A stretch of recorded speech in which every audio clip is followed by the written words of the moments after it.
बिस्मिल्लाहिर्रहमानिर्रहीम। अस्सलाम वालेकुम नाज़रीन, जैसे कि आप सब जानते हैं कि इंसान अगर नेकी की चाहत अपने दिल में रख ले तो नेकी के रास्ते उसके लिए आसान होते चले जाते हैं। आज भी जिस शख्सियत की हम बात करेंगे उसको ज़माना बूम बूम के नाम से जानता है। पाकिस्तान में उसको लाला कहा जाता है। अपने कैरियर का आगाज़ एक खेल के मैदान में किया, ऑलराउंडर अपने मैदान में रहा। खैबर एजेंसी से ताल्लुक़ रखने वाला कराची का शहरी कोई और नहीं शाहिद खान आफरीदी, जिसने अपना कैरियर का आगाज़ अंडर 20 की एज से किया। 37 बॉल्स में श्रीलंका के ख़िलाफ़ 1996 में फास्टेस्ट सेंचुरी का रिकॉर्ड बनाया। शाहिद खान आफरीदी के बारे में मज़ीद जानने के लिए पहले इस वीडियो को लाइक कर दें, चैनल को सब्सक्राइब कर दें और बेल के आइकन को प्रेस कर दें।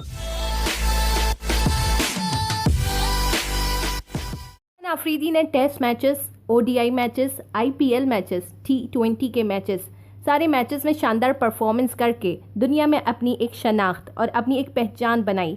पाकिस्तान के नामवर खिलाड़ियों में इनका नाम आता है। शाहिद खान आफरीदी ने पहला ODI मैच श्रीलंका के खिलाफ खेल के 37 बॉल्स पे सेंचुरी बना के दुनिया में अपना नाम और अपनी शनाख्त इसी फास्टेस्ट सेंचुरी से बनाई। शाहिद खान आफरीदी वो खिलाड़ी हैं जिन्होंने श्रीलंका के खिलाड़ी संगाकारा के बाद अपना रिकॉर्ड कायम किया। 8000 रन और 350 विकेट का रिकॉर्ड। ये पहले खिलाड़ी हैं जिनको इतनी कम उम्री में वो सारी चीज़ें मिल गईं जो इतने सारे खिलाड़ियों को कभी नहीं मिली। शाहिद खान आफरीदी फास्टेस्ट सेंचुरी के अलावा भी हायर सिक्सर्स का भी रिकॉर्ड कायम कर चुके हैं। शाहिद खान आफरीदी खेल के मैदान में तो ऑलराउंडर हैं ही, मगर इसके साथ साथ अपनी ज़ाती ज़िंदगी में भी ऑलराउंडर ही हैं। इनकी मुसलसल की जद्दोजहद इस बात की गवाही है। बेहतरीन खिलाड़ी होने के साथ साथ एक बेहतरीन बाप भी हैं। अपनी बेटियों के साथ वक्त गुजारना इनको बहुत पसंद है। अपनी बेटियों को मुकम्मल वक्त देते हैं।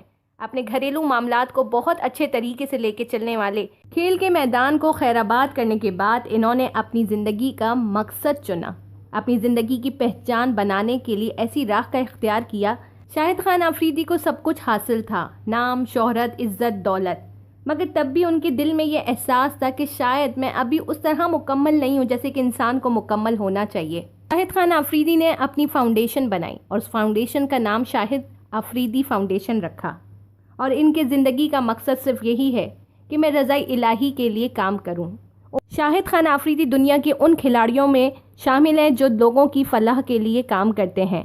कराची से लेकर खैबर तक के लोगों की ये खिदमत मुख्तलिफ़ तरीके से कर रहे हैं। कहीं इन्होंने ट्रस्ट बनवाए हैं, तो कहीं हॉस्पिटल, तो कहीं इन्होंने तालीमी इदारे बनाए हैं ताकि अपने लोगों को हर तरीके से फैज़याब कर सकें। मोहम्मद सल्लल्लाहु अलैहि वसल्लम का भी फरमान है कि तुम में से बेहतर वो लोग हैं जो लोगों का ख्याल रखते हैं। पाकिस्तान में तो लोग इनकी खिदमत को पसंद कर ही रहे हैं, मगर गैर मुल्की खिलाड़ी भी इनकी इस खिदमत से बहुत खुश हैं जो मुकम्मल तौर पे इनका साथ दे रहे हैं। शाहिद खान आफरीदी की इस जद्दोजहद पे पूरी दुनिया इनको सराहा रही है और इनकी जद्दोजहद को इतना पसंद कर रही है कि इनके लिए मुसलसल दुआओं का सिलसिला भी जारी है। लोग चाहते हैं कि हमारे माशरे में ऐसे लोग हों जो इंसानी खिदमत में अपने आप को सर्व करें। शाहिद खान आफरीदी के लिए इकबाल का एक शेर याद आ रहा है, फिर आज हक के लिए जान फिदा करे कोई, वफ़ा भी झूम उठे यूं वफ़ा करे कोई। शाहिद खान आफरीदी अपने लोगों के साथ इसी तरह से वफ़ा निभा रहे हैं जो अल्लाह और अल्लाह के रसूल को पसंद है। अपने माशरे में रहते हुए अपने लोगों का ख्याल रखें, ये इंसानी फ़र्ज़ है। ये हुकूक अल्लाह के साथ साथ हुकूकुल इबाद का मामला है और हुकूकुल इबाद की माफ़ी किसी इस दुनिया में भी नहीं है और उस दुनिया में भी नहीं। शाहिद खान आफरीदी की इन खिदमात को अल्लाह ताला कबूल फरमाए और अल्लाह ताला इनको इसका बेहतरीन अजर दे। वीडियो पसंद आए तो उसको ज़रूर लाइक करें, कमेंट बार में अपनी राय का इजहार ज़रूर करें। खुश रहें, खुशियाँ बांटें।